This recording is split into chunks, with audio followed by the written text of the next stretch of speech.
Señor Ministro Juan Silva Meza, Presidente de la Suprema Corte de Justicia de la Nación, señor Senador José González Morfín, Presidente de la Mesa Directiva del Senado de la República, estimados secretarios Alejandro Poiré Romero, de Gobernación, General Guillermo Galván Galván, de la Defensa Nacional, Almirante Mariano Francisco Sáenz Mendoza, Secretario de Marina, muy estimados familiares y descendientes del presidente Benito Juárez García, jóvenes estudiantes, muy apreciados soldados y marinos de México, estimados colaboradores, distinguidos invitados especiales, señoras y señores.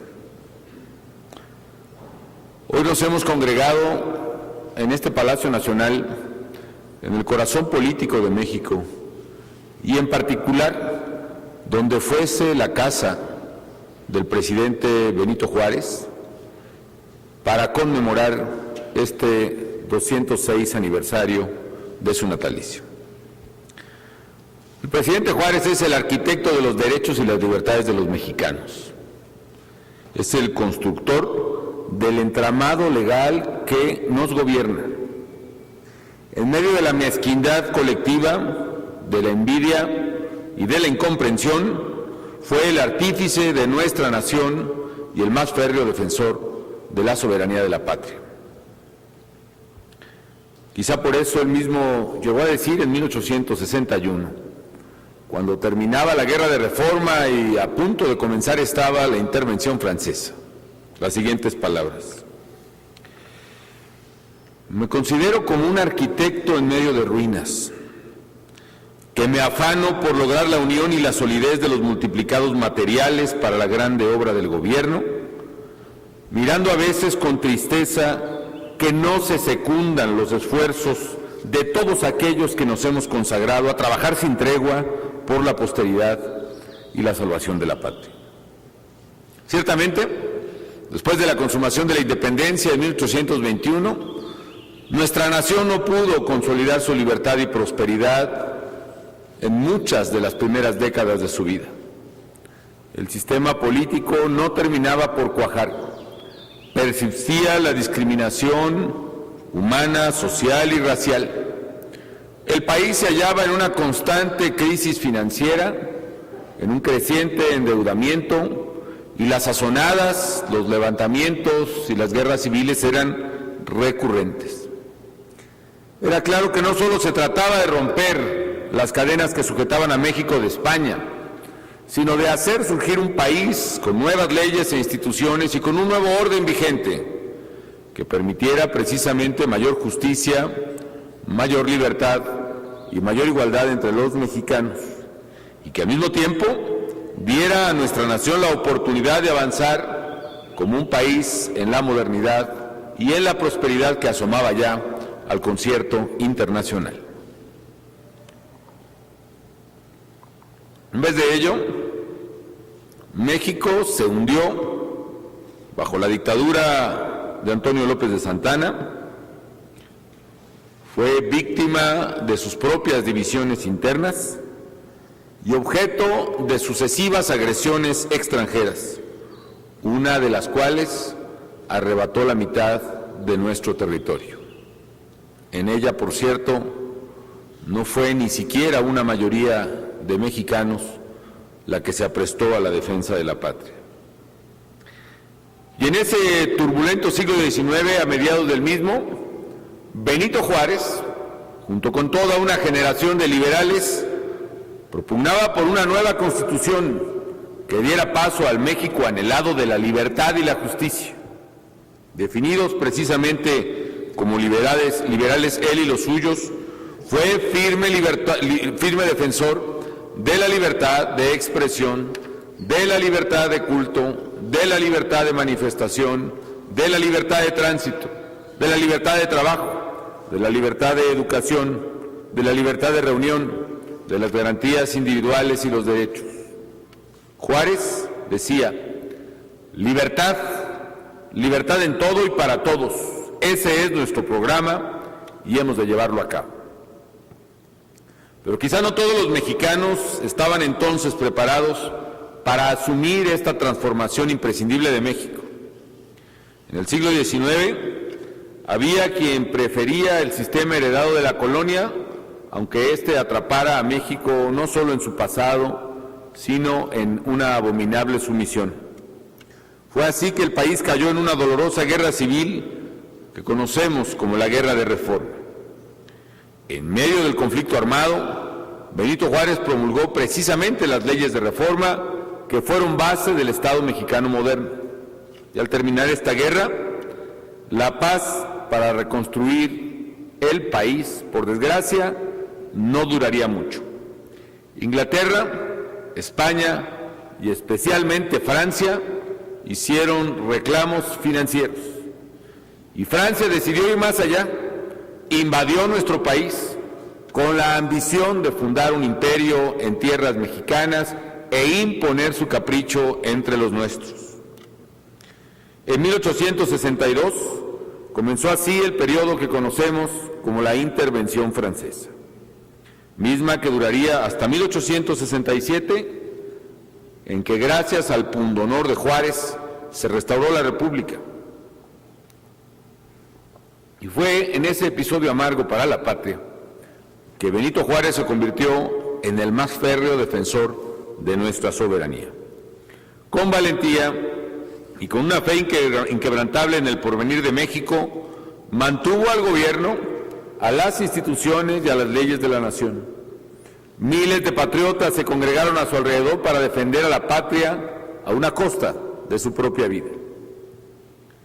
Este año, con orgullo, con admiración, festejaremos el sesquicentenario de la Batalla de Puebla, 150 años en que las tropas del general Ignacio Zaragoza derrotaran al ejército francés, considerado en su época, sin duda alguna, el mejor del mundo. Y gracias a la entereza y al liderazgo de Juárez nuevamente, los mexicanos de entonces triunfaron durante la intervención francesa y la derrotaron. En la ciudad de Querétaro, el 15 de mayo de 1867, las tropas mexicanas, al mando del general Mariano Escobedo, pusieron fin al imperio de Maximiliano, que había sido impuesto por Napoleón III.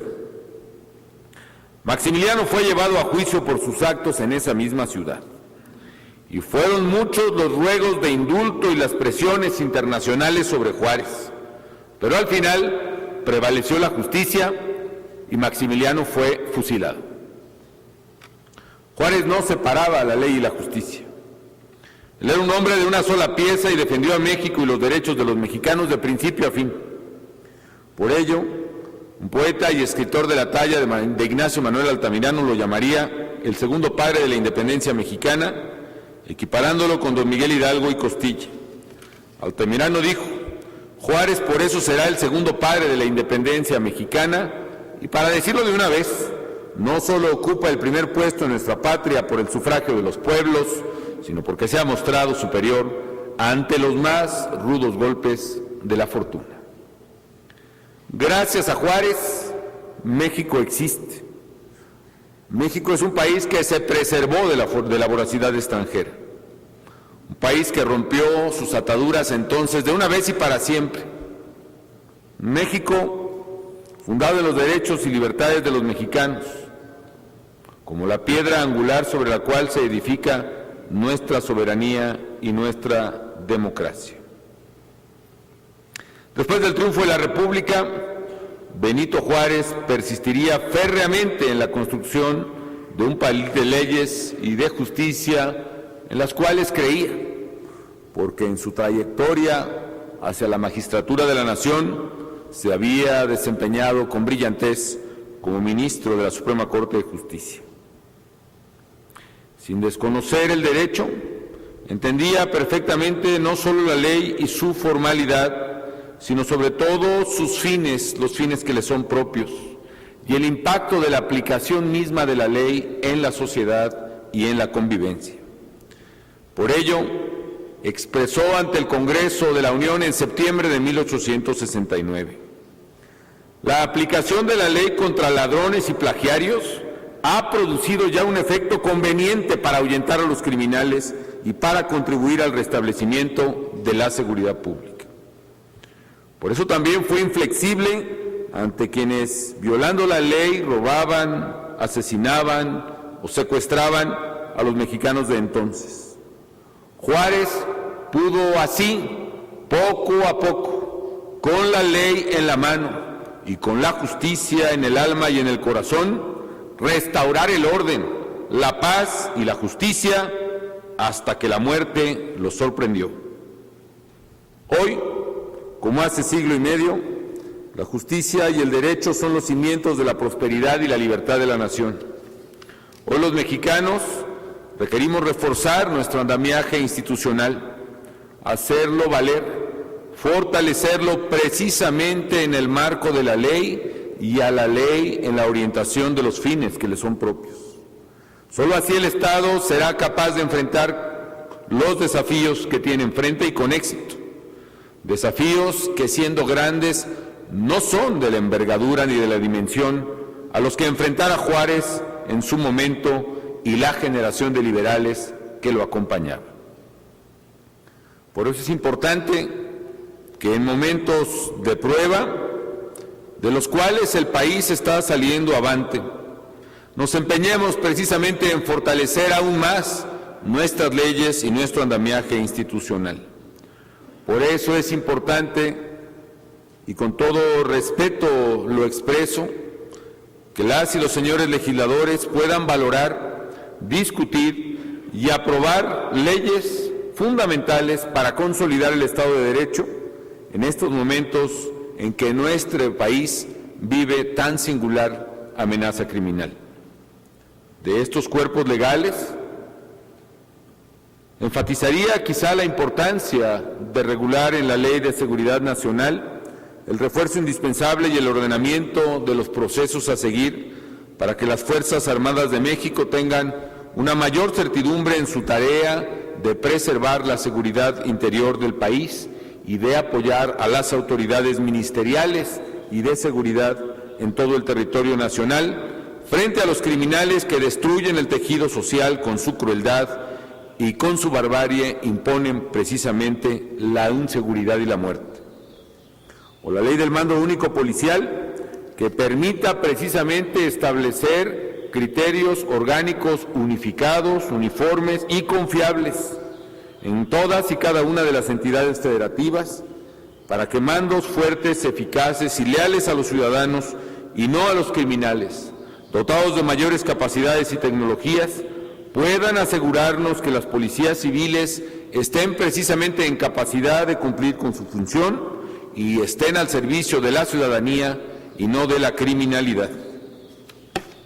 O las leyes contra el lavado de dinero o las que reforman la materia de extinción de dominio, porque es indispensable desmantelar la capacidad financiera de los criminales. El objetivo es cortar el flujo de dinero con el cual los delincuentes fortalecen su organización, compran miles de armas asesinas y sobornan a las autoridades que son frágiles precisamente en su convicción de servicio público. Finalmente, las reformas al Código Federal de Procedimientos Penales que nos permita acelerar las reformas en materia de justicia que ya han sido aprobadas y que sin duda alguna traerán un amplio beneficio a la nación. El fin propio del Estado es el bien común, la seguridad y la justicia.